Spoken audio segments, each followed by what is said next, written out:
પ્રશ્ન વિદ્યાર્થી મિત્રો, ધોરણ 6 વિષય સામાજિક વિજ્ઞાન, પ્રકરણ 12 નકશો સમજીએ.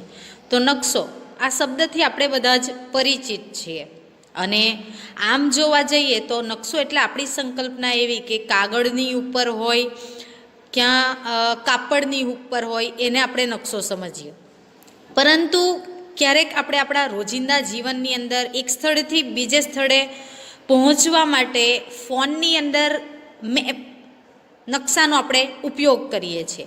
તો એવો જ એક પ્રકરણ આજે આપણે શીખશું, નકશો સમજીએ. નકશો શું છે અને શા માટે એ શીખવો કે જાણવો જરૂરી છે, તો એને લઈને આ પ્રકરણ છે જેની અંદર આપણે આજે ચર્ચા કરીશું. નકશો સમજીએ.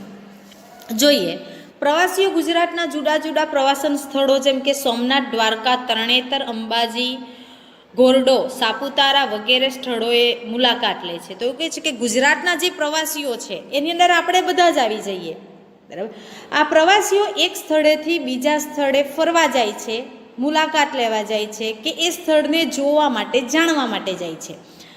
તો એ પોતાના નિવાસ સ્થાનેથી એટલે કે પોતાના ઘરેથી જે ફરવાલાયક સ્થળ છે ત્યાં સુધી પહોંચવા માટે નકશાનો ઉપયોગ કરે છે. ફોર એક્ઝામ્પલ, માનો કે આપણે આપણા ઘરેથી સોમનાથ જવું છે, સોમનાથ જોયું નથી, આપણને એ સ્થળની કોઈ જ માહિતી નથી, આપણે એ સ્થળ ઉપર પહોંચવું છે, તો એ સમયે નકશો આપણને મદદરૂપ બને છે, જેનાથી આપણે એ સ્થળ વિશે જાણી શકીએ અને ત્યાં સુધી પહોંચી શકીએ છીએ. તો કે ગુજરાતના ઘણા બધા પ્રવાસીઓ એવા છે કે જે દર વર્ષે પોતાના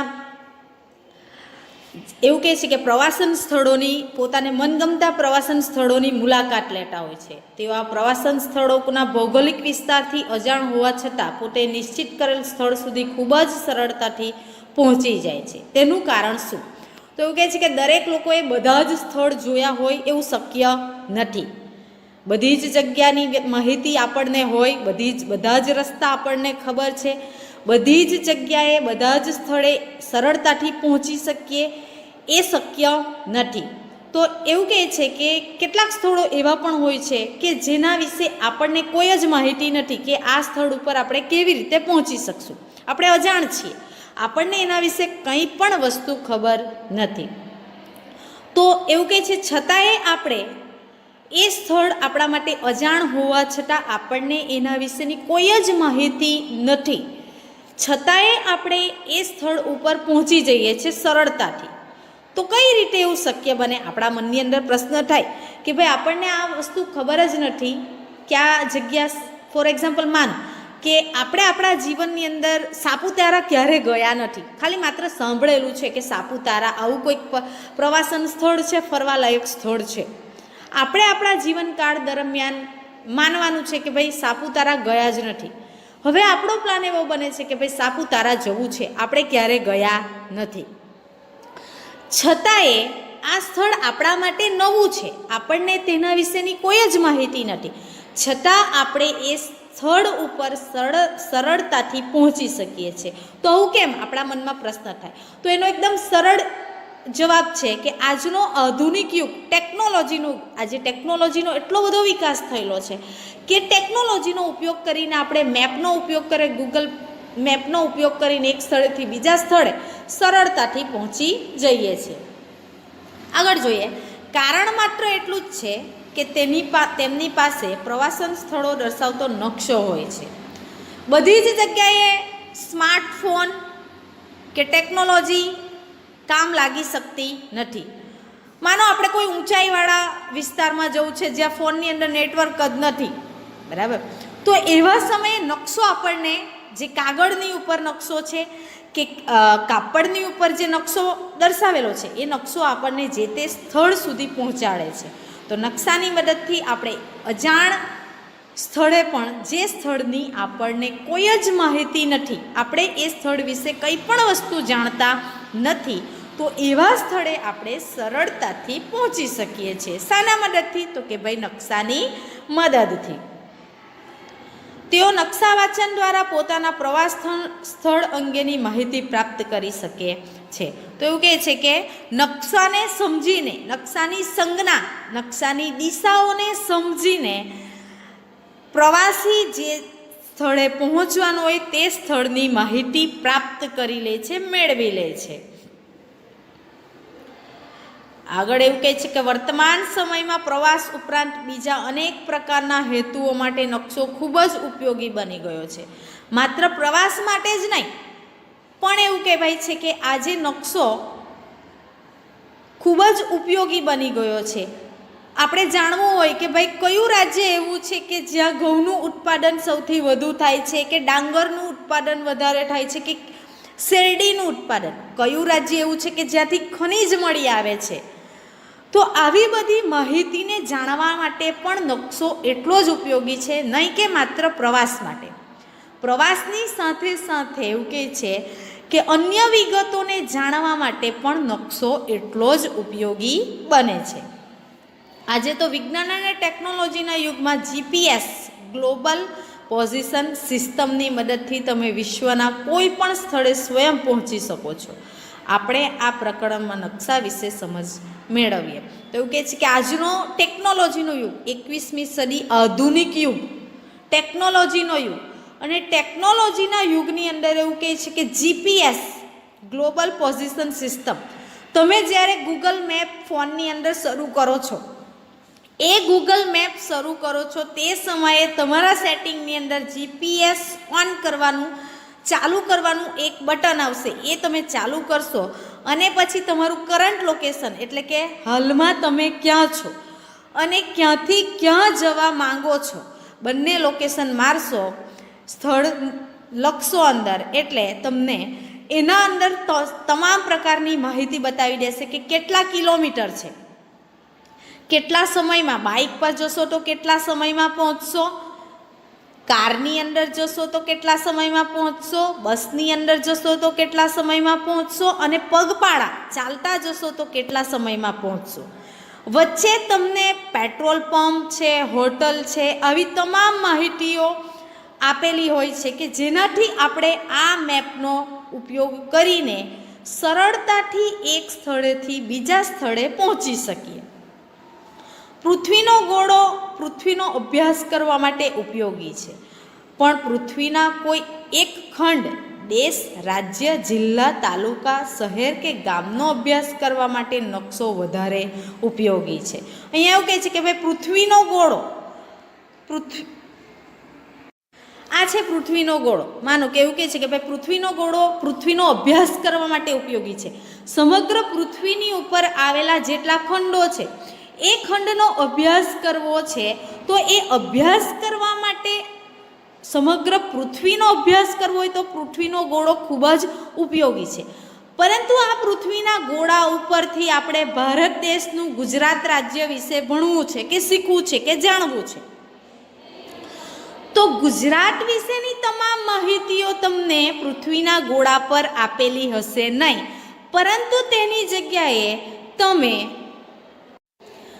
પૃથ્વીના ગોળાના બદલે તમે આ ગુજરાતનો જે નકશો છે એ ગુજરાતના નકશાને જો સમજવું હોય, જાણવું હોય છે કે ભાઈ કચ્છ ક્યાં આવેલું છે, કચ્છનો અખાત ક્યાં છે, ક્યાં એવું કહેવાય છે કે ખંભાતનો અખાત ક્યાં છે, આ બધું વસ્તુ જાણવી હોય તો તમે પૃથ્વીના ગોળા ઉપરથી જાણી શકતા નથી, પરંતુ નકશાની અંદરથી તમે, એવું કહે છે કે કાગળની ઉપરનો નકશોની અંદર તમે સરળતાથી તે વસ્તુ જાણી શકો છો, શીખી શકો છો અને જોઈ શકો છો.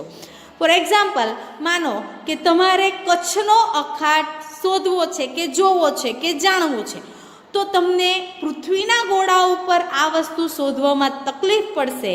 જ્યારે ગુજરાતના નકશાની અંદર તમે આ જે દર્શાવેલો ભાગ છે એ કચ્છનો અખાત છે, જે તમે સારી રીતે સમજી શકો.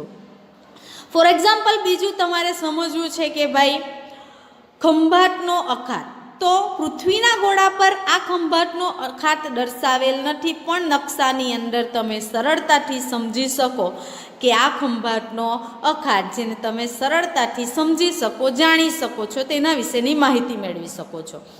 હવે આપણે જે એરિયાની અંદર, વિસ્તારની અંદર રહીએ છીએ, સુરતની માહિતી મેળવવા માટે આપણને પૃથ્વીનો ગોળો કામ લાગતો નથી, પરંતુ ગુજરાતના નકશાની અંદરથી સુરત વિશે આપણે માહિતી મેળવી શકીએ છીએ.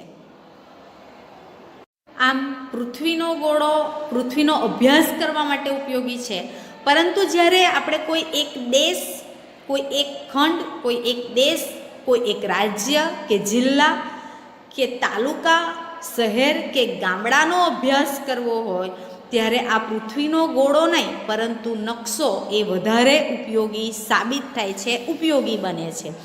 જેનું એક્ઝામ્પલ આપણે પૃથ્વીનો ગોળો અને ગુજરાતનો નકશા ઉપરથી શીખ્યા કે પૃથ્વીના ગોળા ઉપરથી સુરત વિશે માહિતી મેળવવી છે, જે જાણકારી મેળવવી છે તો એ જાણી શકાતું નથી, પરંતુ જો નકશા ઉપરથી એ વસ્તુ જાણવા માંગીએ તો સરળતાથી સમજી શકાય છે. આગળ કહે છે નકશા શબ્દનો અંગ્રેજી પર્યાય મેપ છે. તો કે નકશા શબ્દનો અંગ્રેજીમાં નકશાને મેપ તરીકે ઓળખાય છે. અંગ્રેજીમાં એને મેપ કહે છે.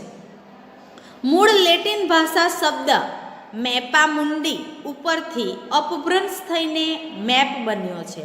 તો એવું કહે છે કે મેપા મુંડી એ લેટિન ભાષાનો શબ્દ છે. આ મેપા મુંડી ઉપરથી મેપ શબ્દ બન્યો છે. અપભ્રંશ એટલે કે એક નવો શબ્દ બન્યો છે મેપ. મૂળ લેટિન ભાષા મેપા મુંડી. મૂળ લેટિન ભાષા મેપા મુંડી, તેના ઉપરથી શબ્દ બન્યો અંગ્રેજી મેપ.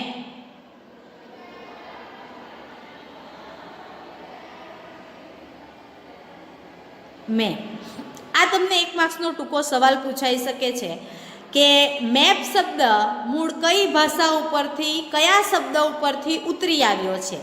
તો મૂળ લેટિન ભાષાનો શબ્દ મેપા મુંડી, તેના ઉપરથી મેપ શબ્દ બન્યો છે.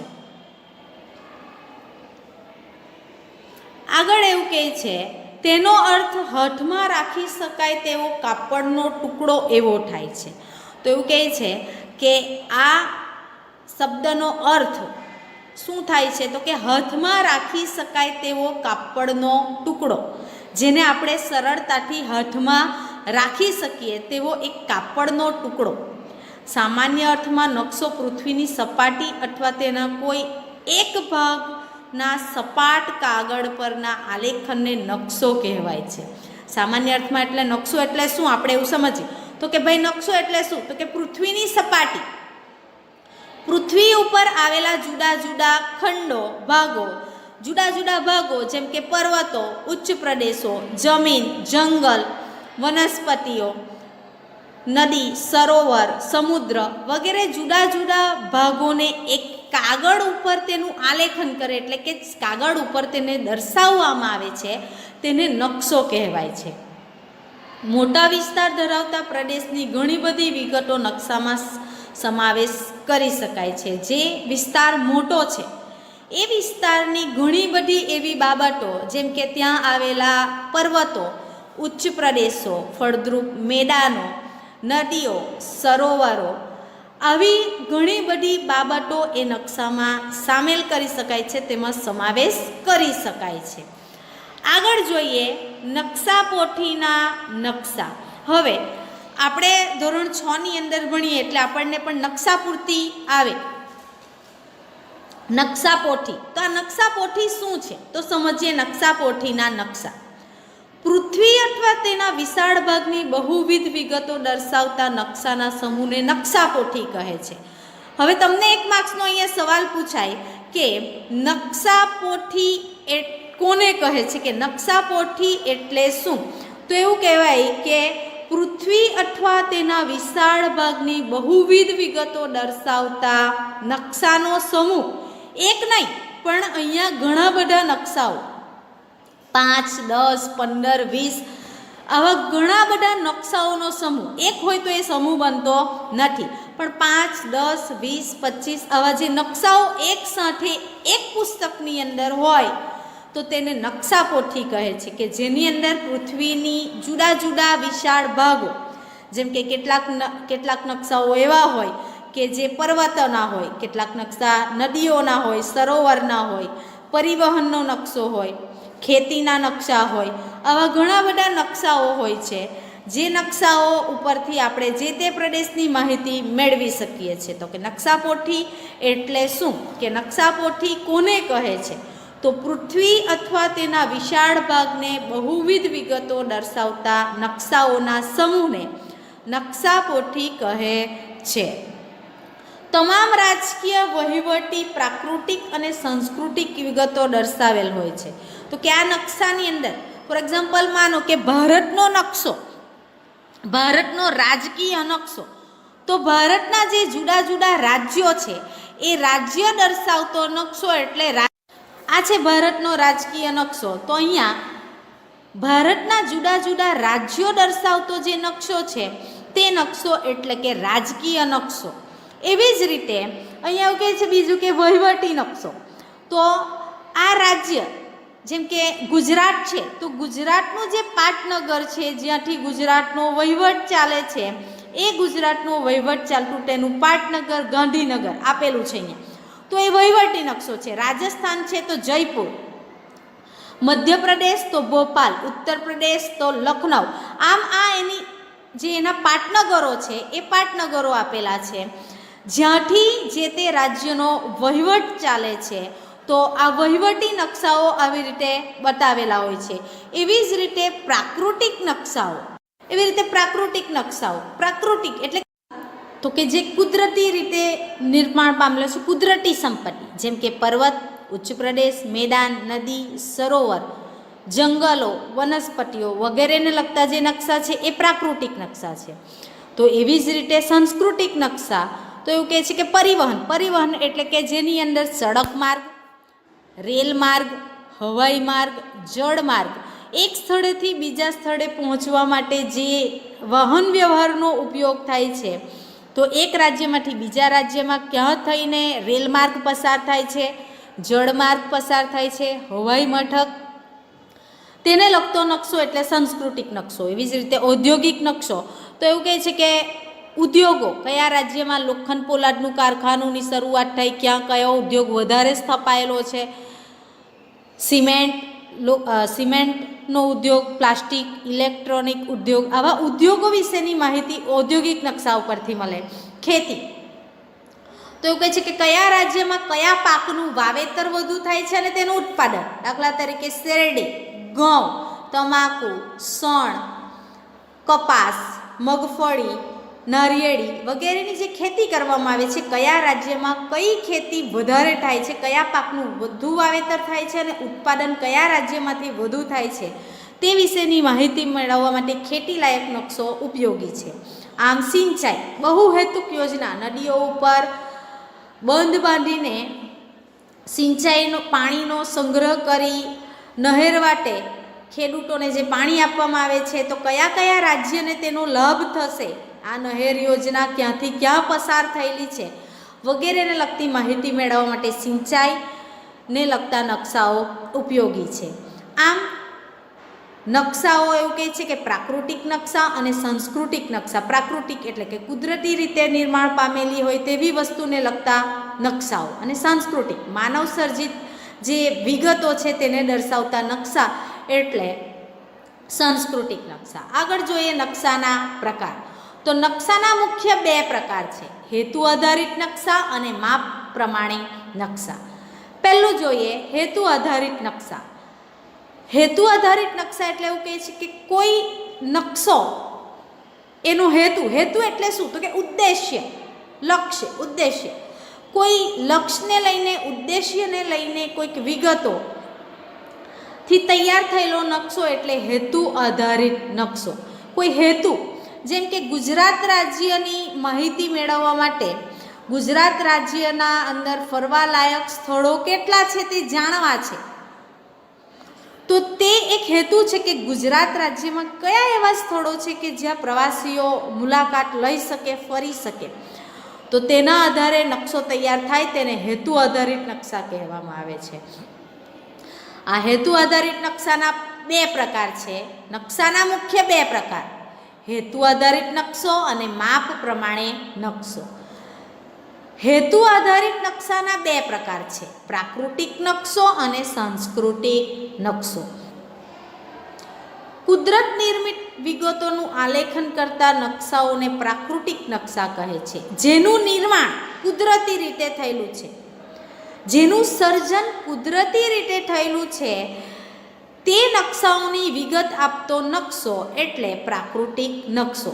જે વસ્તુઓનું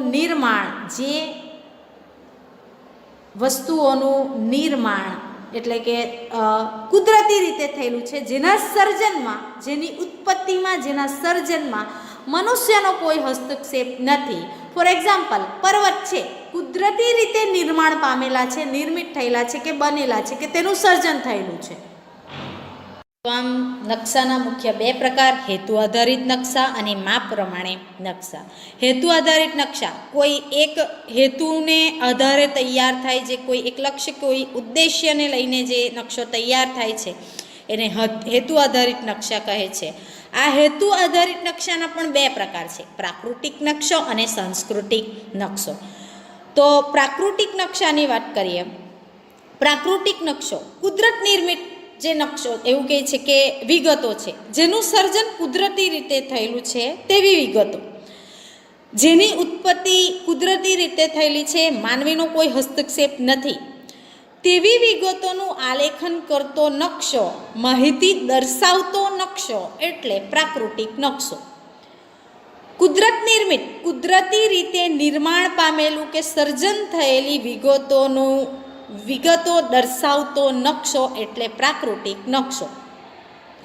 પ્રાકૃતિક નકશામાં પૃથ્વીના પ્રાકૃતિક ભૂમિ સ્વરૂપો જેમ કે પર્વત, ઉચ્ચ પ્રદેશ, મેદાન, નદી, મહાસાગર વગેરે દર્શાવવામાં આવે છે. તો કે પ્રાકૃતિક નકશાની અંદર કઈ કઈ વિગતો આપી શકાય કે બતાવી શકાય. તો પ્રાકૃતિક નકશાની અંદર પર્વતોને લઈને નકશો હોય, ઉચ્ચ પ્રદેશોનો નકશો હોય, મેદાનોનો નકશો હોય, નદી, મહાસાગર કે સરોવરનો નકશો હોય. આ ઉપરાંત વન્ય પ્રાણીઓ, વનસ્પતિ, જંગલો કેટલા છે, ક્યાં છે, વન્ય પ્રાણીઓ જેમ કે અભયારણ્યો, રાષ્ટ્રીય ઉદ્યાનો, ગુજરાતની અંદર આવેલું ગીરનું રાષ્ટ્રીય ઉદ્યાન જ્યાં સિંહોની સંખ્યા વધારે છે, તો આવી રીતે ઉદ્યાનો અને રાષ્ટ્રીય અભયારણ્યો વગેરેને લગતા નકશાઓ તૈયાર થાય છે, તો તેને પ્રાકૃતિક નકશા કહેવામાં આવે છે. આગળ પ્રાકૃતિક નકશાના 3 પ્રકાર છે, ભૂપૃષ્ઠના નકશા, હવામાન આબોહવાના નકશા અને ખગોળીય નકશા. પ્રાકૃતિક નકશાના 3 પ્રકાર છે, ભૂપૃષ્ઠ નકશા, હવામાન આબોહવાના નકશા અને ખગોળીય નકશા.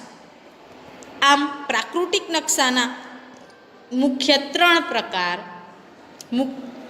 નકશાના મુખ્ય 2 પ્રકાર, હેતુ આધારિત નકશા અને માપ આધારિત નકશા. હેતુ આધારિત નકશાના મુખ્ય 2 પ્રકાર છે, પ્રાકૃતિક નકશા અને સાંસ્કૃતિક નકશા. અને પ્રાકૃતિક નકશાના 3 પ્રકાર, ભૂપૃષ્ઠ નકશા, હવામાન કે આબોહવા નકશા અને ખગોળીય નકશા. જોઈએ ભૂપૃષ્ઠ નકશો. આ નકશામાં પર્વત, ઉચ્ચ પ્રદેશ, મેદાન, જળ પરિવાહ વગેરે દર્શાવેલ હોય છે. તો અહીં તમે આ નકશાની અંદર જોઈ શકો છો કે નકશાની અંદર નીચે તમને સંજ્ઞા સૂચિ આપેલી છે, જેમાં કથ્થઈ કલરની અંદરથી લખેલું છે પહેલું કે પર્વતીય ઉચ્ચ પ્રદેશ, એની નીચે છે મેદાન અને એની નીચે છે ઉચ્ચ પ્રદેશો. તો કલરના આધારે એની સંજ્ઞા સૂચિ આપેલી છે, રંગના આધારે એને સંજ્ઞા સૂચિ આપેલી છે. પર્વતીય પ્રદેશ, મેદાનો અને ઉચ્ચ પ્રદેશ. તો ભારતનું જે ભૂપૃષ્ઠ છે, ભૂપૃષ્ઠ એટલે કે પર્વતો કયા રાજ્યમાં છે, ઉચ્ચ પ્રદેશો ક્યાં આવેલા છે, મેદાનો ક્યાં આવેલા છે વગેરેને લગતી માહિતી આપતો નકશો એટલે ભૂપૃષ્ઠનો નકશો. તમને અહીંયા નકશાની અંદર આપેલું છે, તમે અહીં જોઈ શકો છો આ ભાગ કે પર્વતીય પ્રદેશ. તો પર્વતીય પ્રદેશનો જે રંગ છે, જમ્મુ કાશ્મીર, અસમથી લઈને મણિપુર મિઝોરમ વાળો જે ભાગ છે એ બધો પર્વતીય પ્રદેશ છે કે જ્યાં પર્વતોથી ઘેરાયેલો પ્રદેશ છે, તેને પર્વતીય પ્રદેશ કહે છે. ત્યાર પછી નીચે તમે જોઈ શકો છો કે હરિયાણા, ઉત્તર પ્રદેશ, પંજાબનો જે ભાગ છે, આ જે ભાગ મેદાનો છે. એ મેદાનોને દર્શાવતો નકશો છે. જ્યારે ઉચ્ચ પ્રદેશ, તો તમે નકશાની અંદર જોઈ શકો છો કે આ ઉચ્ચ પ્રદેશ છે, ઉચ્ચ પ્રદેશ દર્શાવ. આમ ભારતનું ભૂપૃષ્ઠ દર્શાવતો નકશો છે આ, કે જેની અંદર પર્વત, મેદાન, ઉચ્ચ પ્રદેશ, જળ પરિવાહ વગેરેને લગતી માહિતીઓ દર્શાવવામાં આવેલી હોય તે નકશાને ભારતનો ભૂપૃષ્ઠનો નકશો કહે છે. આગળ હવામાન આબોહવાના નકશા. સ્થળ કે પ્રદેશના હવામાન આબોહવાના તત્વો, તાપમાન, વરસાદ, પવન વગેરેની માહિતી દર્શાવતો નકશો. કયા સ્થળે ઠંડીનું પ્રમાણ વધારે છે, કયા સ્થળે ગરમીનું પ્રમાણ સૌથી વધારે છે, કયું સ્થળ એવું છે કે જ્યાં ગરમી અને ઠંડી બંને સંયુક્ત સમપ્રમાણમાં પડે છે, અને કેટલોક વિસ્તાર એવો છે કે જ્યાં ગરમી ઓછી અને ઠંડી વધારે છે. એવા વિસ્તારોને અલગ કરતો આબોહવા, તાપમાન, આબોહવાને લગતો નકશો. આ ઉપરાંત વરસાદ અને પવનોની માહિતી દર્શાવતો નકશો એટલે હવામાન કે આબોહવાનો નકશો. ચાલો, આ નકશો તાપમાન, ભારતનું તાપમાન દર્શાવતો નકશો છે, જેની અંદર લાલ કલર જે આપેલો છે એ હોટ ને ડ્રાય એટલે કે જ્યાં ગરમીનું પ્રમાણ વધારે છે અને આબોહવા સૂકી છે તે વિસ્તાર એ જ્યાં ગરમીનું પ્રમાણ વધારે છે અને સૂકો પ્રદેશ છે. તમને નકશાની અંદર લાલ કલરના રંગથી આપેલો છે, રંગ પૂરેલો છે, તે ભાગ એવો છે જે રાજસ્થાન, તમે જોઈ શકો છો કચ્છનો કેટલોક ભાગ છે એની અંદર, બરાબર. આ ઉપરાંત મહારાષ્ટ્ર, તો એ પ્રદેશ એવો છે જેમાં રાજસ્થાનની વાત કરીએ તો જ્યાં રણ આવેલું છે એટલે ત્યાં સૌથી વધારે ગરમી પડે છે અને સૂકો પ્રદેશ છે. એવી જ રીતે તમે એની નીચે જોઈ શકો છો કે વામ એન્ડ જે એવો પ્રદેશ છે કે જ્યાં ગરમ એટલે ગરમી પણ પડે છે અને હવામાન ભેજવાળું છે, કે ગરમી પડે છે પણ હવામાન ભેજવાળું છે.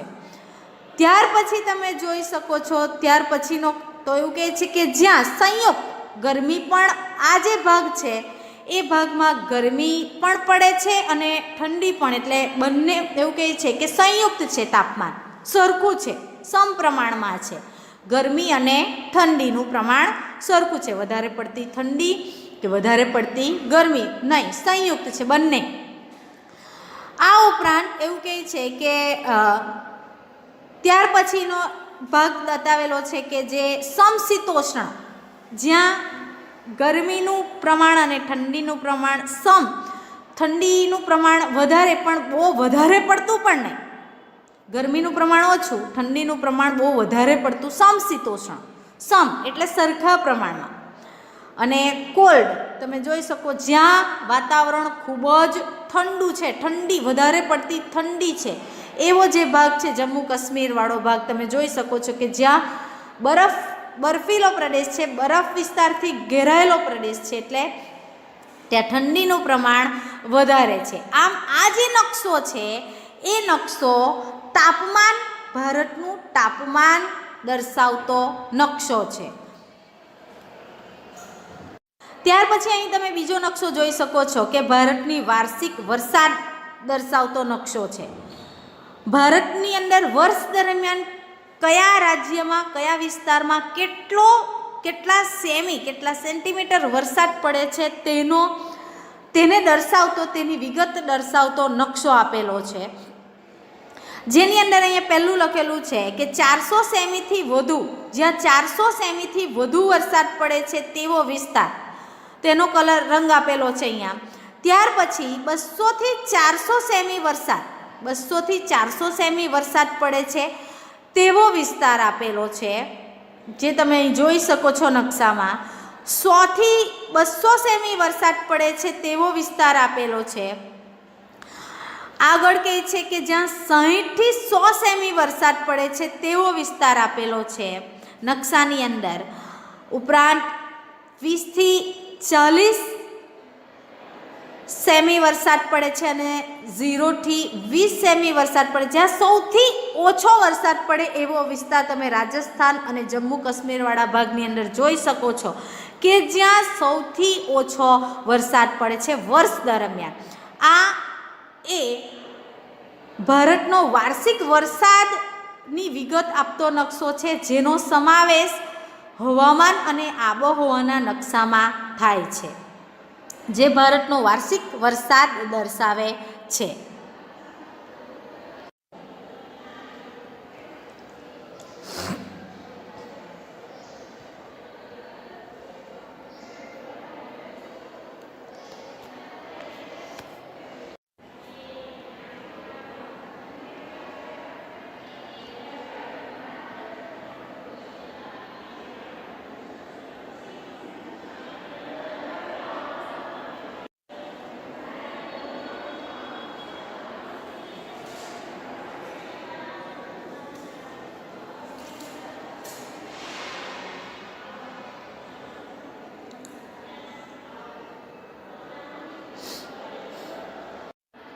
ઉદ્યોગોને લગતો નકશો અહીં તમને દર્શાવેલો છે કે જેની અંદર તમે જોઈ શકો છો લોખંડ પોલાદ, સુતરાઉ કાપડ, ઊની ગરમ કાપડ, સણનું કાપડ અને રેશમી કાપડ વગેરેને લગતી માહિતી, ઉદ્યોગોને લગતી માહિતી દર્શાવતો નકશો એટલે કે ઔદ્યોગિક નકશો. આ જે નકશો તમારી સમક્ષ છે એ છે ઔદ્યોગિક ઉદ્યોગોનો નકશો. આ જ ઉદ્યોગોના નકશાની અંદર તમે જોઈ શકો છો કે ખેતીનો પાકને લગતો નકશો.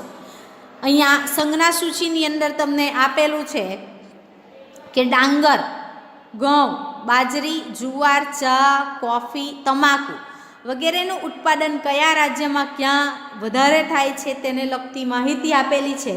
તો આ જે ઉદ્યોગો છે, ખેતીને લગતો ઉદ્યોગો નકશો, એ ખેતીને લગતો નકશો એ ઔદ્યોગિક નકશામાં તેનો સમાવેશ થાય છે. બીજું જોઈએ ઐતિહાસિક નકશા.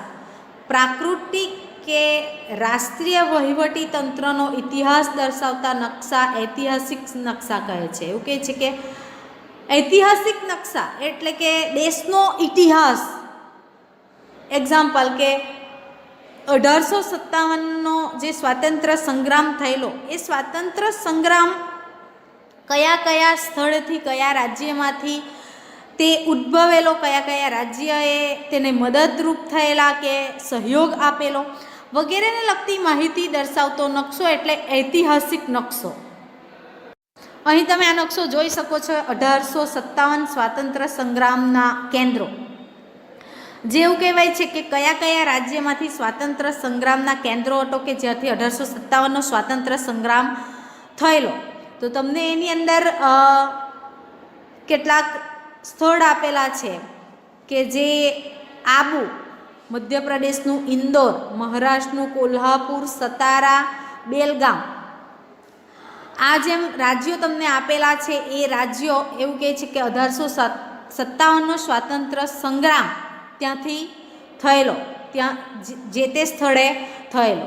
તો ઐતિહાસિક ભારતના ઇતિહાસને લગતી માહિતી આપતો નકશો એટલે ઐતિહાસિક નકશો.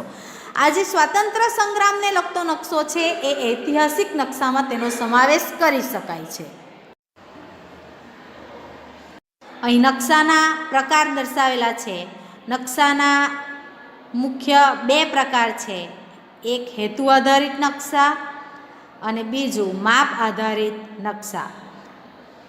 હેતુ આધારિત નકશાના મુખ્ય બે પ્રકાર છે, પ્રાકૃતિક નકશા અને સાંસ્કૃતિક નકશા. પ્રાકૃતિક નકશાના 3 પ્રકાર: ભૂપૃષ્ઠ નકશા, હવામાન આબોહવાના નકશા અને ખગોળીય નકશા. સાંસ્કૃતિક નકશામાં રાજકીય નકશા, ઔદ્યોગિક નકશા અને ઐતિહાસિક નકશા. આ જે ચાર્ટ અહીં બતાવેલો છે એ ચાર્ટ તમારે તમારી નોટબુકની અંદર, એસએસની પાકી નોટબુકની અંદર લખવાનો રહેશે. આ તમારું હોમવર્ક છે કે તમારે આ જે ચાર્ટ અહીં બતાવેલો છે એ ચાર્ટ તમારે નોટબુકની અંદર લખવાનો રહેશે. અહીં તમારે એક કોરો નકશો લેવાનો છે. આ મુજબનો કોરો નકશો લઈ અને નકશાની અંદર તમારે જે તે રાજ્યના જુદા જુદા રાજ્યોના નામ નિર્દેશ કરવાના રહેશે. અહીં આ રાજ્યોના નામ દર્શાવતો નકશો પણ બતાવેલો છે, જે તમારે નકશો, ખાલી નકશો લઈ અને તેની અંદર જુદા જુદા રાજ્ય દર્શાવી અને તે રાજ્યને જુદા જુદા કલર આપીને એકબીજાથી અલગ કઈ રીતે પડે તે મુજબ જુદા જુદા રંગ ભરી અને તેને એકબીજાથી અલગ પાડવા, તેની સંજ્ઞા સૂચિ તો કે રંગ પૂરવા અંદર. આ નકશો તમારે તમારી એસએસની પાકી બુકની અંદર લગાવવાનો રહેશે. તો હવે ત્યાર પછીનો જે ટોપિક છે તે નેક્સ્ટ વિડીયો લેક્ચરની અંદર જોઈશું.